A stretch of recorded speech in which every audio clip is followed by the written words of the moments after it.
শান্তিপূর্ণ বাংলাদেশ স্বপ্ন দেখি, ওই শান্তিপূর্ণ বাংলাদেশ আমরা গঠন করতে পারবো। প্রিয় ছাত্র জনতা, প্রিয় আলেম ওলামা, আপনারা দেখেছেন 5 আগস্ট বাংলাদেশ স্বাধীন হওয়ার পরে বিভিন্ন সন্ত্রাসীরা এই বাংলাদেশ দখল করার পরিকল্পনা চলতেছে। বিভিন্ন সন্ত্রাসীরা এই বাংলাদেশের সম্পদ লুট করার জন্য পরিকল্পনা করতেছে। আমরা সকালে ঐক্যবদ্ধ হয়ে এই সন্ত্রাসীদেরকে গুড়িয়ে দেব। আপনারা কি পারবেন? আপনারা পারবেন? কোন সন্ত্রাসীদের চাই নোয়াখালীতে হবে না, কোন সন্ত্রাসী চাই বাংলাদেশে হবে না। আমাদের সংগ্রাম চাঁদাবাজের বিরুদ্ধে, আমাদের সংগ্রাম সন্ত্রাসীদের বিরুদ্ধে, আমাদের সংগ্রাম দুষ্কর্মীদের বিরুদ্ধে, আমাদের সংগ্রাম দর্শকদের বিরুদ্ধে। আপনারা কি সাথে আছেন? আপনারা কি সাথে থাকবেন? প্রিয় ভাইরা, আপনারা সরকারি যে সম্পদগুলো আছে এগুলোর নিরাপত্তা নিশ্চিত করবেন। আমাদের এখানে যারা আছে আমরা জানি আপনারা বিভিন্ন মসজিদের সাথে যুক্ত আছে। আমাদের বিচারের মূল কেন্দ্রবিন্দু হবে মসজিদ, আমাদের রাষ্ট্রীয় বার্তা বাহক হবে মসজিদ। অতএব আমাদের রাষ্ট্র থেকে যে সকল বার্তা যাবে ওগুলা যেন আপনাদের মাধ্যমে যায়। আমাদের মসজিদ থেকে দর্শনের বিরুদ্ধে কথা হবে। আমাদের মসজিদের ইমামরা হবে সমাজের বিচারক। তাহলে আসি, আমাদের মসজিদরা যদি এরকম সাহসী, আমাদের ইমামরা যদি এরকম সাহসী ভূমিকা রাখতে পারে, আমরা যেরকম বাংলাদেশ স্বপ্ন দেখি ওরকম বাংলাদেশ আমরা বাস্তবায়ন করতে পারবো। আপনারা কি পারবেন? আপনারা ভয় পাবেন? আমি আপনাদেরকে বলবো, বাংলাদেশ গড়ার লক্ষ্যে সামনের দিকে এগিয়ে যান, কেউ ভয় পাবেন না। প্রিয় ভাইরা, আমাদেরকে যেহেতু বাংলাদেশ স্বাধীন করেছি, ইতিমধ্যে বিভিন্ন চক্র বাংলাদেশকে বিভিন্ন ভাবে অস্থিতিশীল করার জন্য চেষ্টা করেছে। আপনারা সজাগ থাকবেন, কেউ যেন এই দেশকে নিয়ে ষড়যন্ত্র করতে না পারে।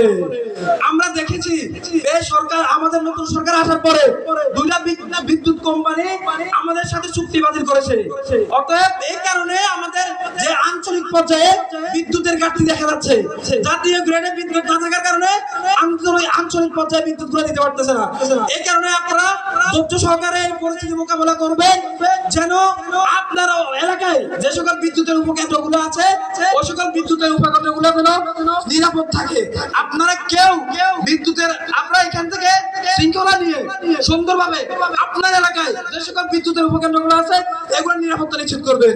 প্রিয় ভাইরা, আমরা দেখেছি আগামী আমাদের শিক্ষা ব্যবস্থা নিয়ে কিরকম ভাবে ষড়যন্ত্র চলতেছে। আমাদের জাতিকে ধ্বংস করার জন্য আমাদের শিক্ষা ব্যবস্থা তারা ধ্বংস করে দিচ্ছে। তাদের এই ষড়যন্ত্র আমরা মেনে নেব না। আগামী দিনে বাংলাদেশের শিক্ষা ব্যবস্থা হবে ইসলামী শিক্ষা ব্যবস্থা।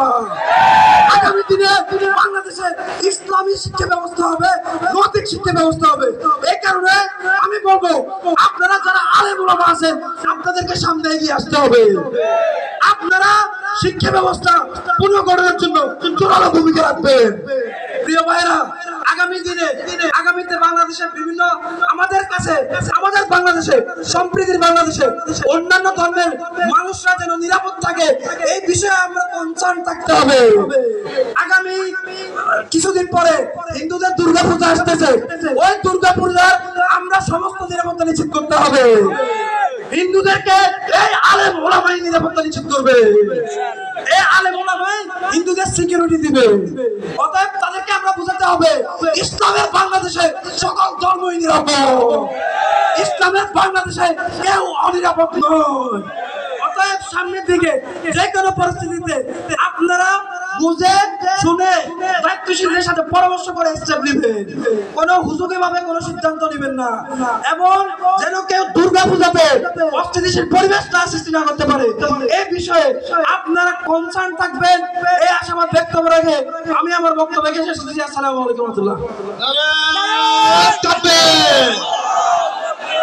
হেফাজত ইসলাম বাংলাদেশ জিন্দাবাদ, জিন্দাবাদ। ছাত্র সমন্বয়ক বাংলাদেশ জিন্দাবাদ, জিন্দাবাদ। ছাত্র সমন্বয়ক এগিয়ে চলো, আমরা আছি তোমার সাথে।